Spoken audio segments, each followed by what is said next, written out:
Hey everyone, I'm Ryan. You're watching 60 Cycle Hum, and in this video, I'm gonna spend some quality time with this beast of a pedal. Look at how huge this is. It's a two-hander. You need two hands to grip this monster.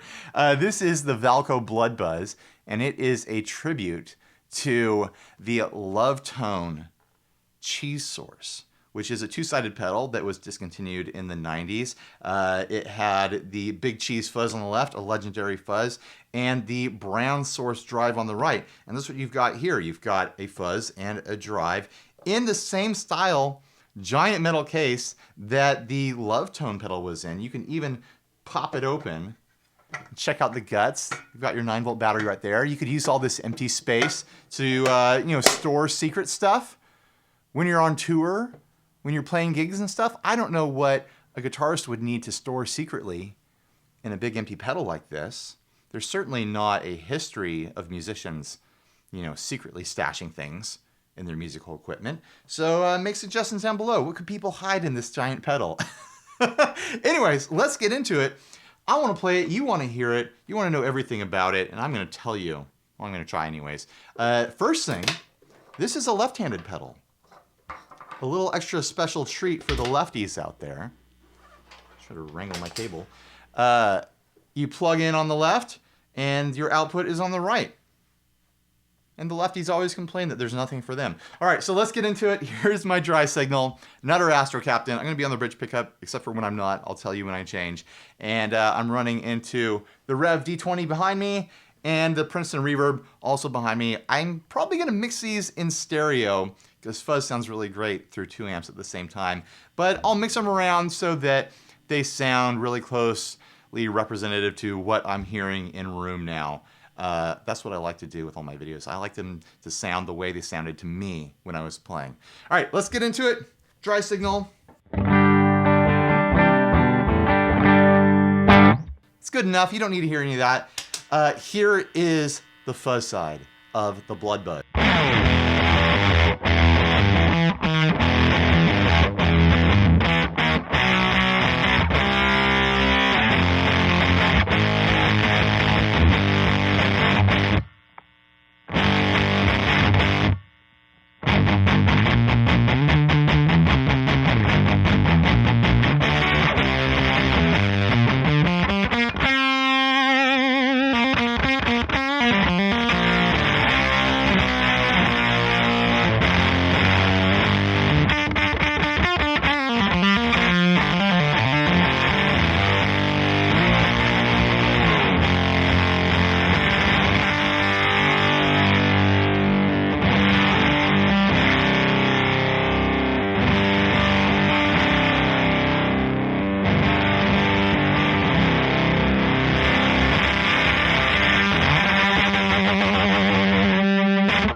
That's the kind of fuzz that makes me smile. I'm feeling it right in here. You got involuntary smile muscle you have right around your eyes. Oh, that's fun. Let's get into everything that it can do. I was playing on the number 2 setting of the voice control. It's really simple controls. Fuzz, tone, level. When you go to the off position of the voice rotary knob here, it completely bypasses the tone control, so you're just fuzz and level. And it is gnarly and hairy and nasty.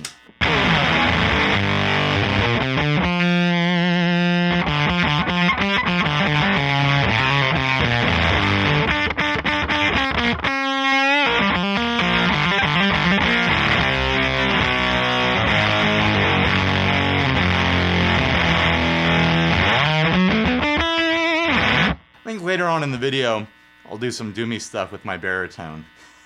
You know what, let's check out the range of the fuzz.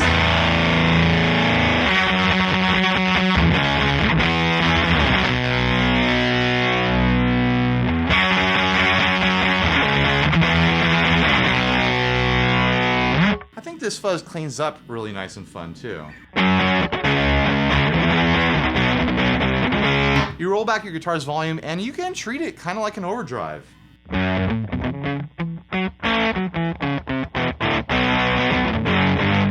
The noise floor is a little bit higher than an overdrive, but in a pinch.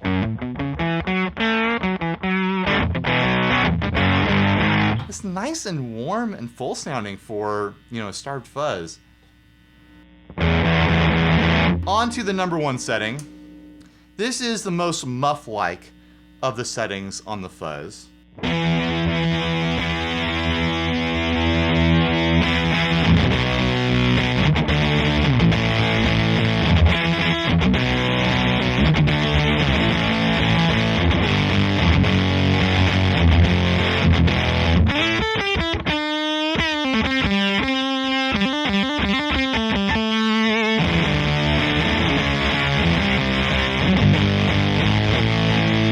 And now we get that tone control.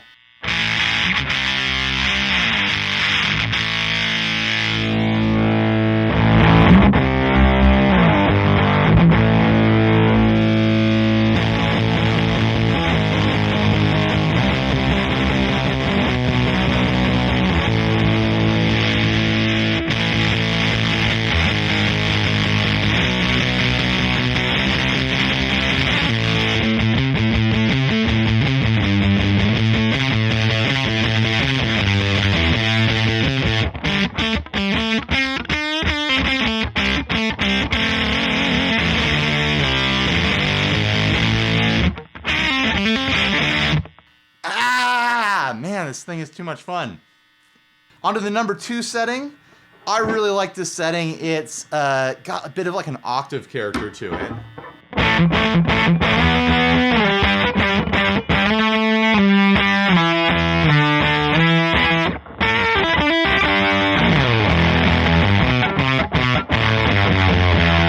And it also has this really nice like super fuzz Velcro rip to it.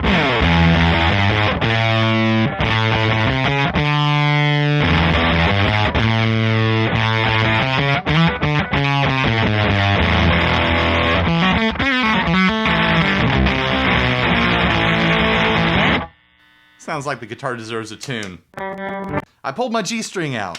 Alright, so the range of the tone control on the number 2 setting. Oh, bright, bright, bright.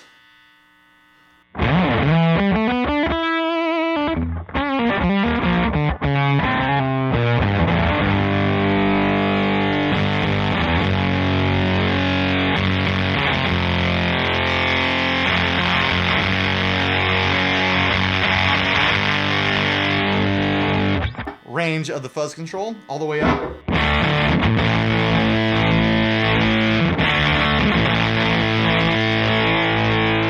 All the way down. Roll the volume back.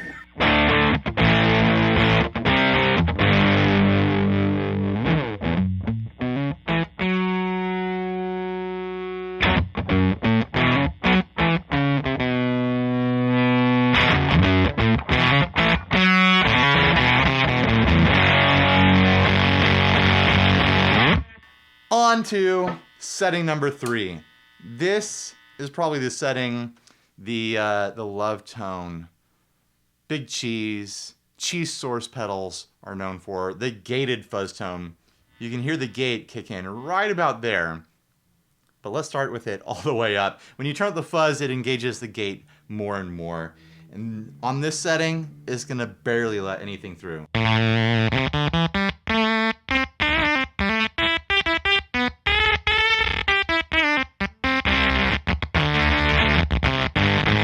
If I go to coil cut mode, less output, it's really gonna throttle it.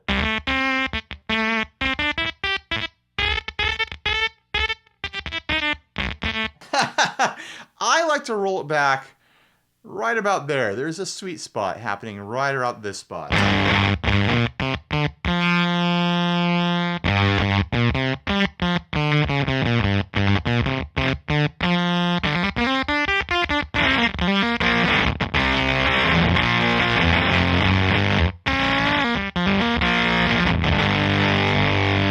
Could pull it back all the way where you hear it cut off the noise.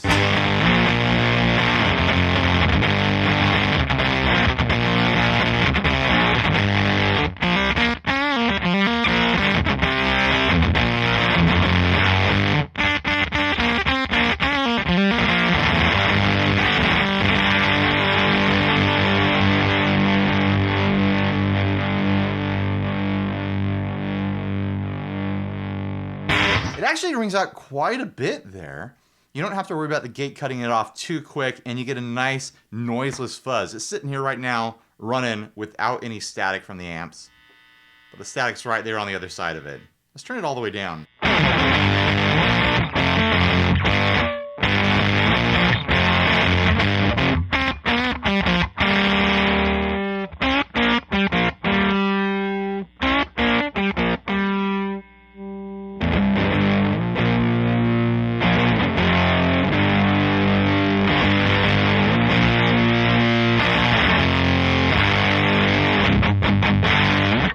All four settings are great fuzzes. They're all a little different.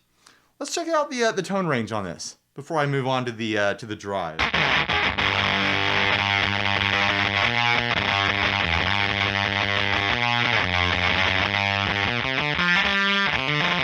don't feel like the high tone setting is as piercing as the number 2 setting. You could use this as a very like 60s like satisfaction-y style fuzz.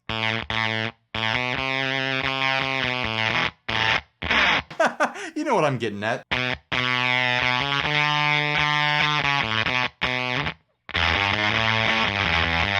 Kind of like a fuzz bright sound. All the way on the dark side now.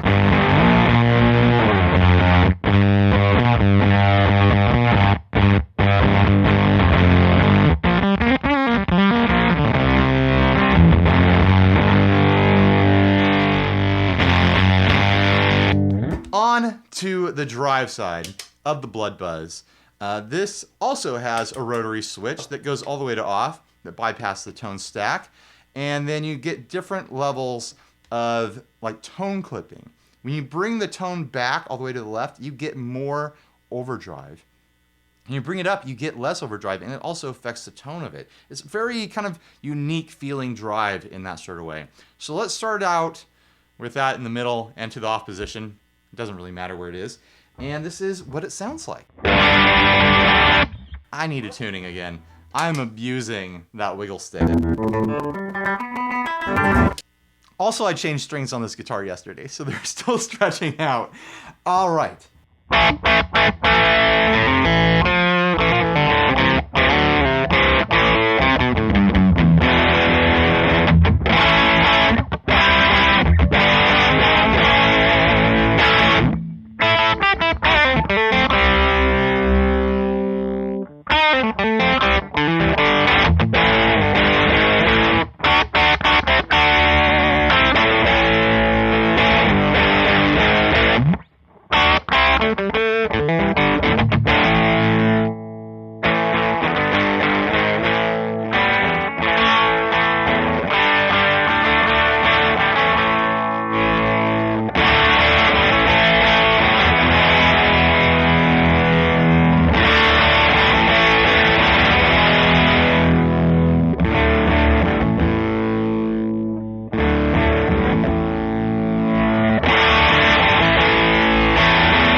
I love drives like this.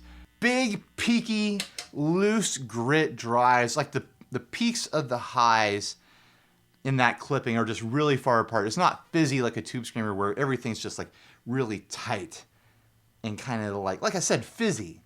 A lot of bubbles in there. This is more like a really super loose grit sandpaper, and that's where I live. I like that torn speaker sort of sound.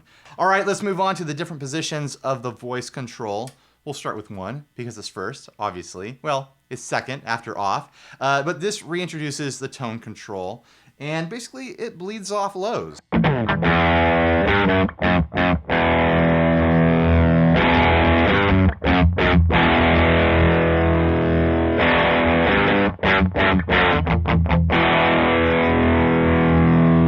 Honestly, the way it's set up, the way it sounds, the tone of it, whatever adjective you want to use, I feel like it does very well with the tone all the way down. It doesn't make it muddy. It just kind of like lets there be a full range of lows in there.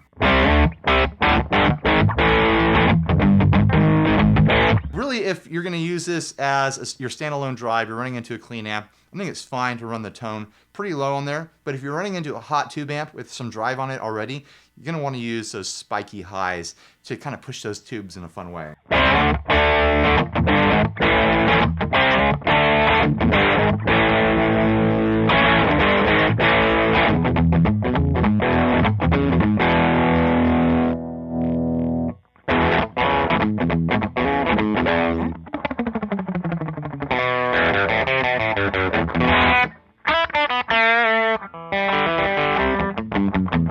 Got a little sloppy there.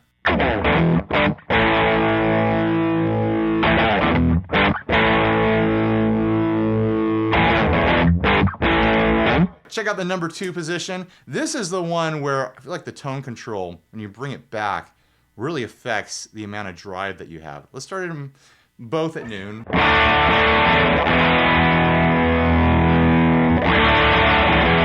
Hear how much that roars now?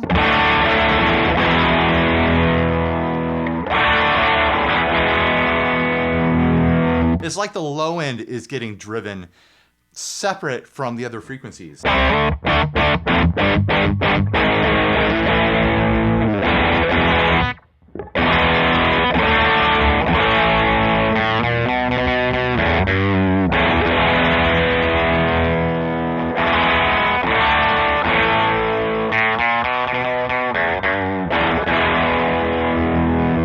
Range of the drive control in there.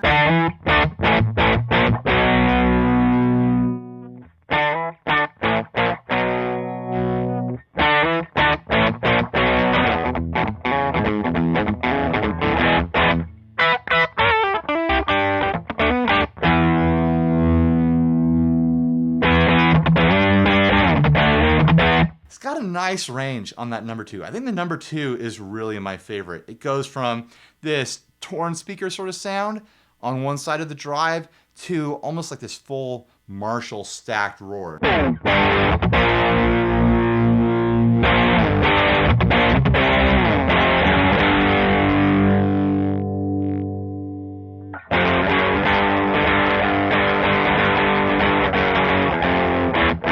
Yeah, that's the setting for me. All right, number 3. This is a tighter, like if you're looking for more of a tube screamer flavor, it's gonna live here a little bit more. It's not really a tube screamer, but you're gonna hear what I'm saying.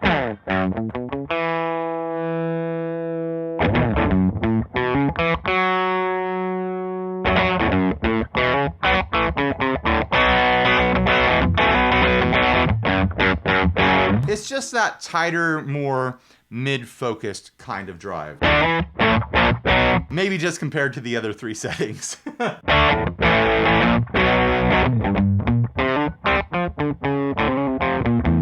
I have a feeling that's the setting that's gonna cut through the mix for most people.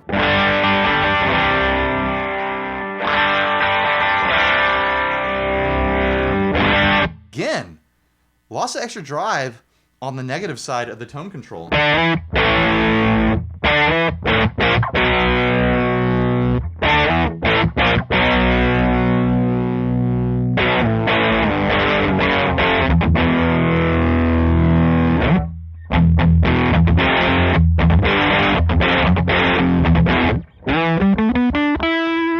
Let's try it with some single coil sound.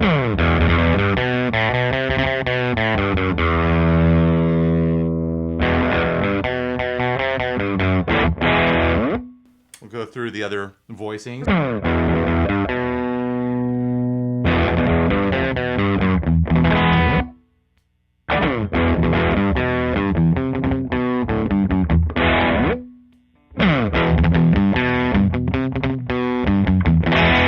Yeah, I think off and number 2 are my favorites on this. Now let's get into some stacking. You want it, I want it, we all want it.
Obviously, there's tons and tons of combinations there, but let's get into some funner stuff.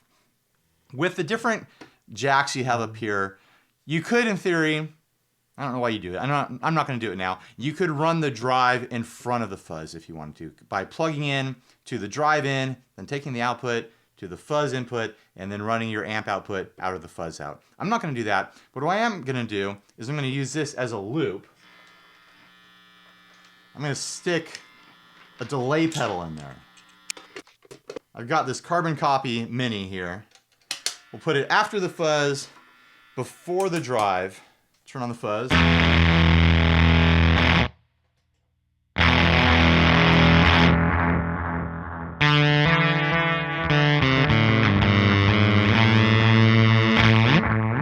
So we'll have that in between the fuzz and the drive.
Obviously, you could stick anything in the mix there.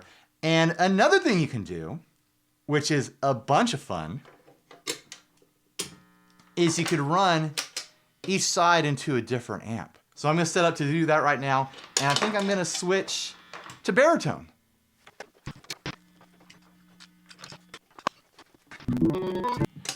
All right, we're all set up to go. We've got the drive side on the Rev D20. We have the fuzz side on the Princeton Reverb. And now we have them both together in stereo. Put on your stereo headphones, set your speakers to stereo. This is the real deal. Buckle up, everybody.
That's too much fun. That is ridiculous.